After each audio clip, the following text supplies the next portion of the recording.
Welcome back. In today's world, ensuring everyone has access to quality education, meaningful employment, and the chance to participate fully in society is more important than ever. For over 100 years, one organization has been at the forefront of this effort, working tirelessly to empower underserved communities across New York. Through groundbreaking programs, impactful advocacy, and a commitment to equity, they've changed countless lives, helping individuals and families achieve their dreams. Joining us is the president and CEO of the New York Urban League, Arva R. Arva, thank you so much for joining me. Thank you so much for the invitation. It's great to be here. Now, as I mentioned, your organization has been doing this work for over 100 years, which is definitely something to celebrate. But with that, I want to talk about, what has that experience been like for the organization over time, and maybe what were some of the biggest challenges? I have been the lead of the organization for over a decade now. And I can tell you just in this last 10 to 15 years when I came on, it was when President Obama was just being confirmed, and his inauguration happened within a few days of my coming on to be the CEO of the New York Urban League. And so at that time, people were saying, we're in a post racial society. And so are there needs for places like the NAACP and the Urban League, the National Council of La Raza, as well as the National Organization for Women? Because we had achieved this great achievement of having an African American president. And unfortunately, we have gone very much, things have very much changed in society. And now people are asking for the work, the mission, the goals of the Urban League even more so than ever before. Thank you so much for sharing that because I can definitely see, just the way things have changed over time. Organizations like this are needed now. It seems probably more than ever. So thank you so much for, sharing that. Now, how does the NYUL measure the success of its programs in education, employment, and advocacy? Yes, thank you for that. So, our work, as you mentioned, as a 100-year-old organization, we were started when individuals were doing the Great Migration from the South to the North, moving from picking cotton and oranges and tobacco, and moving into big cities, and we're trying to figure them out. And so, the urban leagues were established, and we work in education, employment, and advocacy, as you mentioned. And we are one of 90 urban leagues around the country. Other urban leagues also do housing and healthcare, but ours really focuses on education, employment, and advocacy. And so when it comes to education, the measurement is whether young people finish their coursework and are able to move from one grade to the next. We also measure whether they're able to go to college or to go on to some other next level of career development. And for our Whitney M. Young scholars, whom we've given over $20 million of scholarships, the biggest measure of that is when they're able to graduate from college. And those are a few of the measurements that we use in education. Now, can you share a specific story or example that illustrates the impact of NYUL's work on an individual or potentially a community? Sure, I would love to. I would love to tell you about our HBCU fair that we actually just had on Saturday, November 16th. We had over 6,000 young people who came out to Riverbank State Park.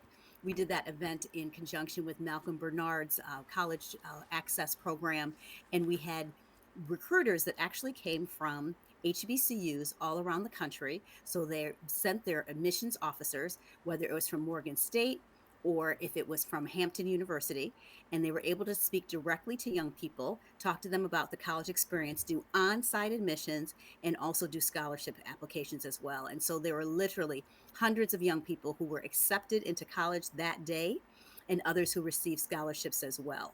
And so it is a concrete example of the work of the Urban League and how we truly impact communities and change lives. Now, what makes the HBCU fair and workshops particularly impactful for students and families, and how has it evolved over the years? Yes, the way that the HBCU fair has evolved over time is we've embraced technology. When I first came to the league, the fair has been happening for over 20 years. And so they used to manually send out letters to all the schools and let them know that the HBCU fair was coming. The young people would have to come with a copy of their transcripts, a copy of the letters of recommendations from their guidance counselors, and the individuals who came from the schools would have to go through those materials and make decisions about whether young people could be accepted into college and any scholarships that they might be able to provide. Right now, we're automated. And so the young people are able to load up that information. They receive a barcode, they're able to show that barcode, and the individual recruiters are able to scan their information in real time. And so the process is a little bit more streamlined as a result of the technology. We are letting people know about the event on social media. And so folks are hearing about it all day. Odyssey, who's an amazing partner of the Urban League, works with us and makes sure that through their radio stations that folks know about the event. So it's no longer word of mouth. And so we're able to embrace and use technology in new ways. Now, how does NYUL's Project Ready program address both academic and emotional needs of students? Yes, thank you for asking about Project Ready. Project Ready is a program that is part of our national organization, the National Urban League. And what it does is it prepares young people for college access and overall life success. And so in the program, we work with a couple of schools in the Bronx, and we work with young people either in the after school or in school setting, helping to support them in doing their homework, helping them to find careers and do community exploration and career exploration. And so we're able to provide the Project Ready programming in a couple of schools in the Bronx. And one of the crowning moments that we do with that is our empowerment days, which are, if you know of Take Our Daughters Back to Work, it is like Take Our Daughters Back to Work on steroids. We take daughters and sons, hundreds of them, to visit various businesses from Facebook and the Yankees to NBC and Odyssey, and they're able to find out about careers and opportunities for how they can transition from high school to college and beyond. Now, I'm so glad that you talked about that because I also kind of want to branch into talking about NYUL's Diversity and Inclusion Lab, which aims to connect job seekers of color with different corporations. Can you tell me a little bit more about that and the emphasis on, kind of allowing people of color to kind of see that there are certain areas of profession or areas in their career that they can look forward to? Mhm. Well, when you talk about our diversity efforts, this is clearly the topic of the day. We all know that Walmart just announced that they were going to be pulling back on some of their DEI efforts. And as we look to 2025 and beyond, it's going to be even more important that individuals are able to be seen and heard, whether it's in their neighborhoods and their communities, but also in the workplace. And so after the murder of George Floyd, a number of different corporations made a concrete commitment to make sure that people that were from traditionally underrepresented groups had an opportunity for leadership and advancement. And as we move into the next administration, they have been very bold in saying that diversity initiatives are something that they want to roll back. And so the Urban League, the New York Urban League, as well as our National Urban League, led by our president, Mark Morial, have been very, very outspoken about the fact that it is important for us to understand that groups who have not only endured slavery, but 100 years of Jim Crow, and have had practices that have been embedded into with a government policy that have held back those groups of people need to have an opportunity to flourish and to shine. And so the work that we do with our Diversity, Equity, Inclusion Lab is bringing together brand partners who are interested in diversity efforts and helping to provide them with best case scenarios, best practices, as well as training and support in order for them to realize their diversity goals. And the New York Urban League is committed to continuing that work. Now, I kind of want to talk about Black and Latinx small business owners. Many of them do rely on, just programs that assist them because they are marginalized communities. Can you tell me how your organization assists, marginalized communities as they go on to possibly own any businesses or, just the idea of becoming a business owner? Sure. Small businesses is near to my heart. I was raised by an entrepreneur. My father was able to develop a small business in which the income helped to support and send his four children to college. And we were the first generation to do so. So, small businesses can have an incredible impact on communities. Black small businesses also have a tendency to hire other Black folks, and so they will hire some of the individuals that might not be able to necessarily get a job at IBM or Microsoft. And so it's really important that we support Black small businesses, especially as we go into the holidays, that we make that the top of our priority and list. If we're gonna buy a candle, can we get that candle from Harlem Candle? Like, are there different places that we can support Black businesses? And the New York Urban League specifically has a small business solution center, which we host, which provides support and trainings for individuals who are thinking about and have an idea for a business, all the way up to those who have a brick and mortar operation. And so we offer trainings and support. We recently did a conference called She Works Hard for Her Money that was focusing in on women who own small businesses and providing supports in order for them to be successful.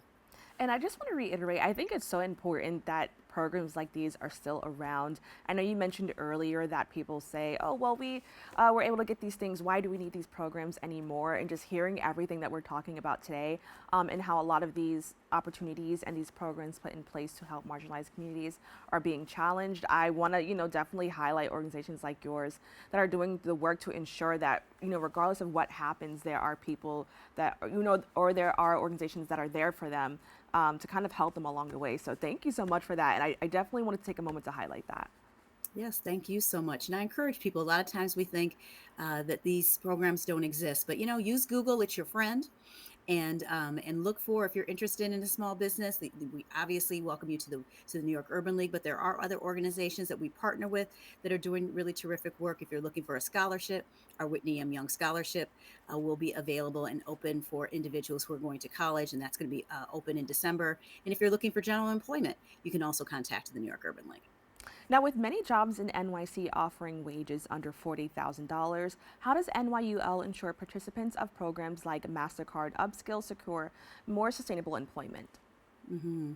Yeah, we found when we did our State of Black New York that there was an alarming number of African Americans who did receive that under $50,000, and that really is considered a ground level for a working family. And so, one of the things that we do is we work really hard to make sure that the training programs that we are offering, the work that we are doing, are offering individuals opportunities to work in jobs and careers that will allow them to have a sustainable wage, that they're not having to work two and three jobs in order to support their families. And so you mentioned our upskill program with MasterCard that has a particular focus on.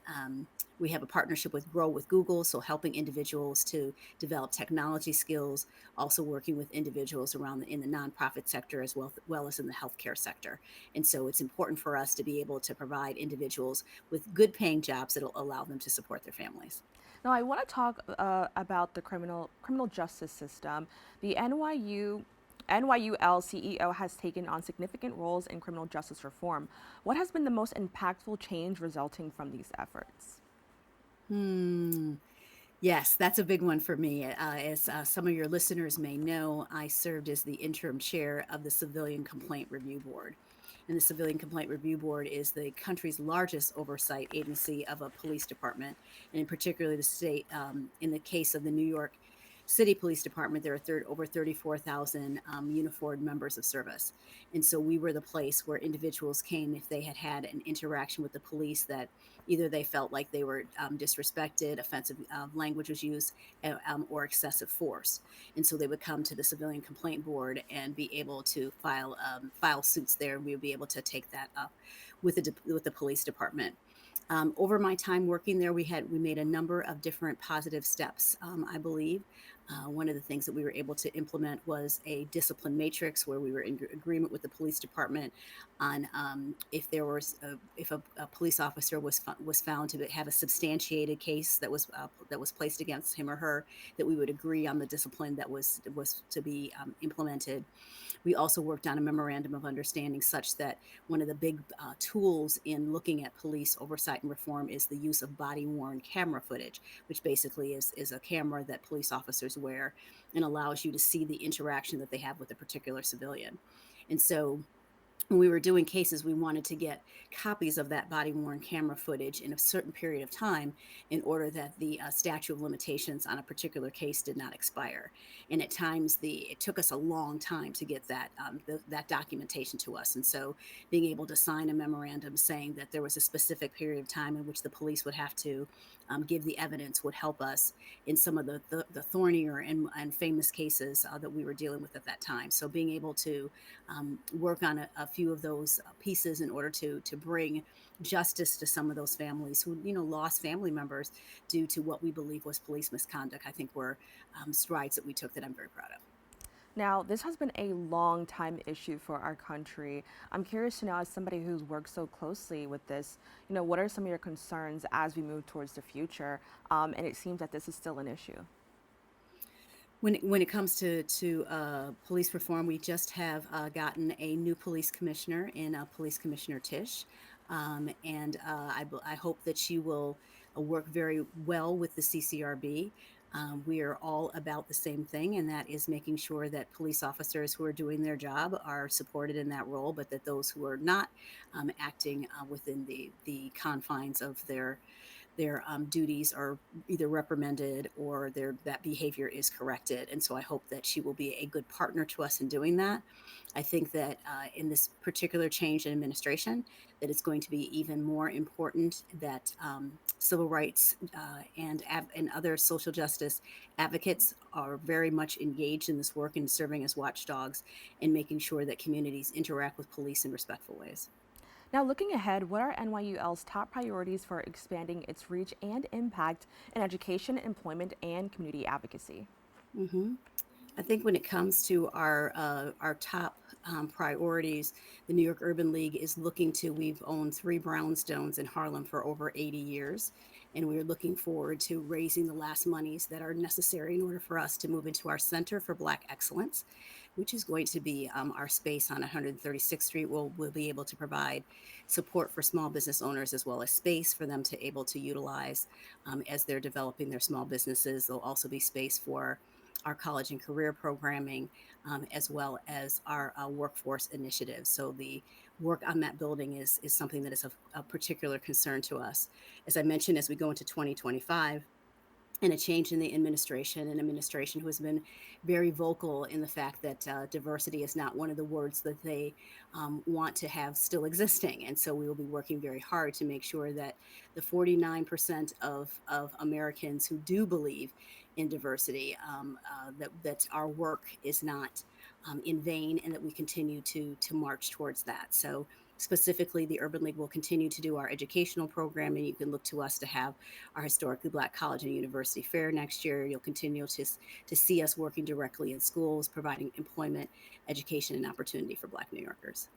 And I want to thank you so much for, just joining us and having this very important conversation. I think just to reiterate 100 years of service, and to see where we are now, it's definitely very eye-opening, but I'm glad to see that there are organizations doing the work to help so many communities. So thank you.